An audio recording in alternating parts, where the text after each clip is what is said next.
tell the story behind it for the first time. Victor Bout, in my eyes, is one of the most dangerous men on the face of the earth. On the face of the earth. Without a doubt. Why did America trade Victor Bout for Britney Griner? Why? We shouldn't have done that. Now, the issue is that when you do your research on Victor Bout, so before you comment, go do extensive research on Victor Bout. America just got played. Now, we're going to release a grown NBA two-time gold medalist that knew what she was doing. We sit up here and say, well, why they're overweight? That's their country. In some countries, you can't commit no crimes.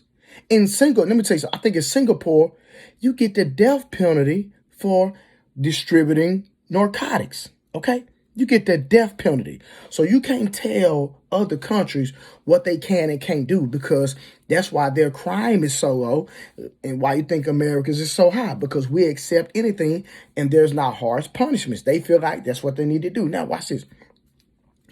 Victor Bout was giving kids in Africa guns, and they were becoming refugees and killing each other. Kids in Africa. So we think this is a hey, Britney Griner is released from jail. But think about the effect that it's going to have. Think about how many people are going to be traumatized. Think of how many people are going to suffer because of Victor Bout being released. Now watch this. This is the head guy of the DEA. Watch what this guy gonna say. Let me. This is what y'all don't understand. Let me. Hold on. Let me skip to it. Hold on. Watch what this man says. Watch this. Hold on. We're gonna listen to him. Tell the story behind it Listen to this. for the first time. Victor Bout, in my eyes, is one of the most dangerous men on the face of the earth. On the face of the earth. Without a doubt. On the face of the earth. He supplies cartels, terrorists, everybody. They were looking for this man on 3 different continents, and they had been searching, trying to catch this man for over 20 years.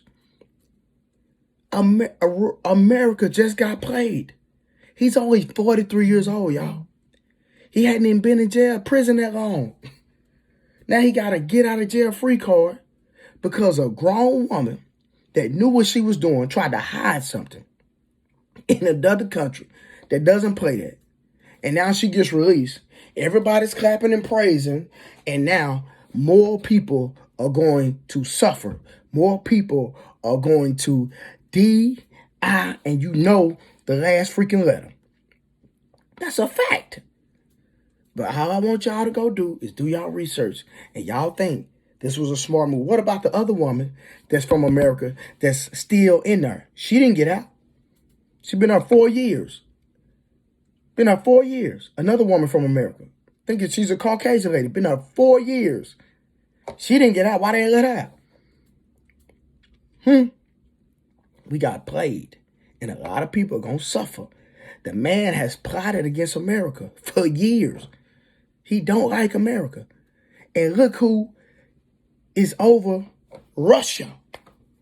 Them two together, hooked up together. It's like Jordan and Pippen. Are y'all serious? Then we already got trying to help Ukraine. Now y'all release the Merchant of Death out to help Putin. Man, I can't. I'm done.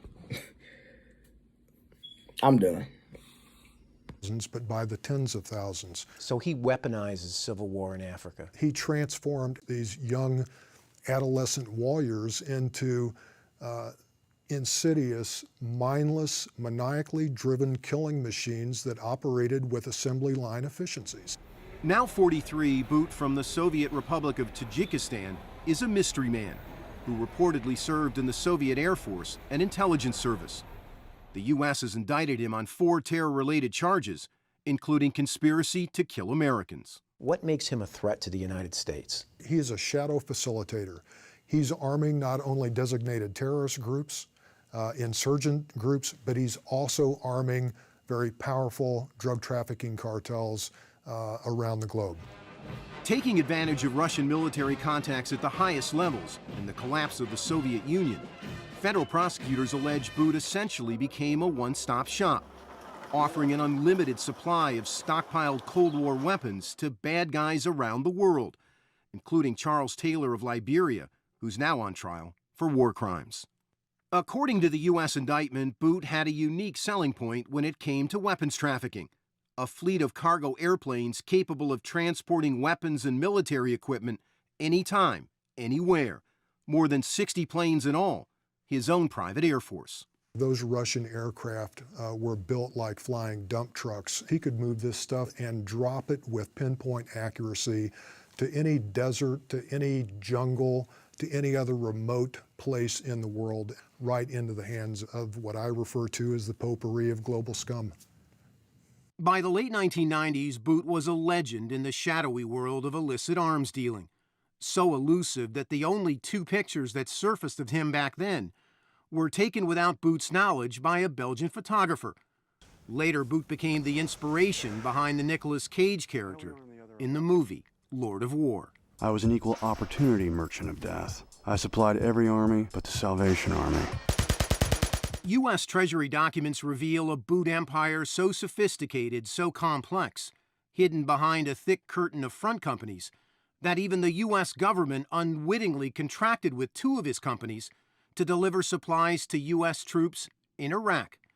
Juan Zarate, Deputy National Security Advisor in the second Bush White House and a CBS News consultant, told us hiring Boot was a mistake. This was one of the grave complications for the United States.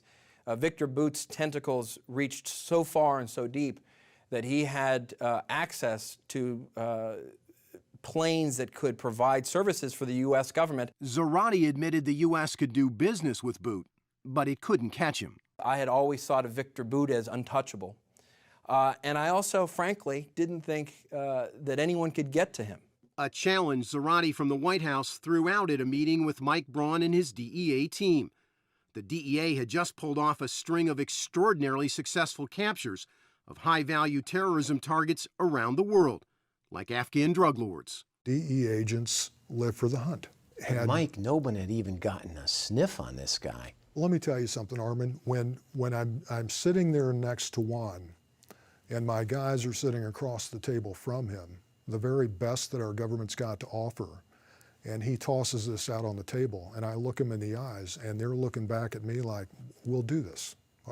We can do this. But it was about a 5% chance in the back of my mind. And so, I wished them well, and I went back to the White House. Mike Braun's thinking 95%, okay? 5 and 95 make 100. He was going down. He was in our crosshairs. The DEA supervisor put in charge of the hunt for Victor Boot was Louis Milioni. We felt that we could create a scenario that would pull him in. The plan was to pull Boot out of Moscow with a huge arms deal he couldn't refuse. To do that, the DEA hired an undercover agent to contact a trusted associate of Boot's named Andrew Smulyan. The DEA operative said he had a big business deal for Boot. I'm thinking in terms of fishing here. It's almost like you've thrown the line in the water. There's a little bit of bait.